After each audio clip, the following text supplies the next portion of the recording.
Сәлеметсіңдер ме, менің құрметті тіркелушілерім. Мен бүгін сендерге ешқандай памятсіз, мегабайтсыз керемет ойындарды ұсынамын.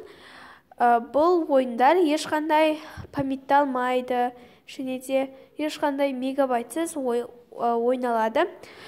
Ол үшін біз Google-ға кіреміз. Google-ға кіріп, осылай Google-ға кіріп, ұялы деректерді, яғни мобильный данныйды өшіреміз.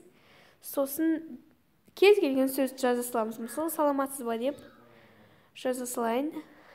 Неге шыққанын күтеміз. Сол кезде мобильдік деректер өшірілді деп шығады. Осының үстін бассақ, бізде тегін ойын шығады. Бұл ойында былай басу арқылы мынау ешқандай құсқа тимей ойнаймыз. Егер басқа да ойындар ойнағыңыз келсе, сіз Chrome'ға кіресіз. Chrome'ға кіріп, әдеттегідей мобильный данныйды өшіріп, бір сөз жазасыз. Сосын жазған кезде тағы да бір ойын шығады. Соның үстін басып ойнай бересіз. Тағы да ол шарикте бар. Шарикті тартып аласыз. Сосын оның ішінде мобильный данныйды қосып тұрсаңыз, ол бірақ мобильный данныйды қосып тұрсаңыз, өте қызық ойындар шығады. Ал оны өшіріп ойнасаңыздар, сапасы нашар ойындар шығады. Егер мобильный данныйды қоссаңыздар, ол сіздердің мегабайттарыңызды жейді.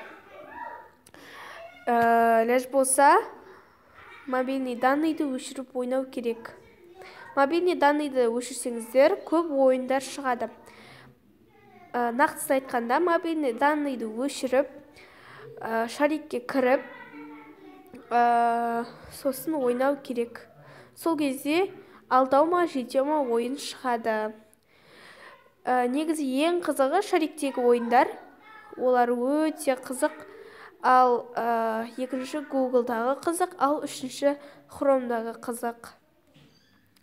Егер менің ақпаратым ұнаса, лайк басып, комментарий жазып кетіңіздер. Сіздермен бірге болған мен Мисс Уразайым. Лайк басып кетіңіздер.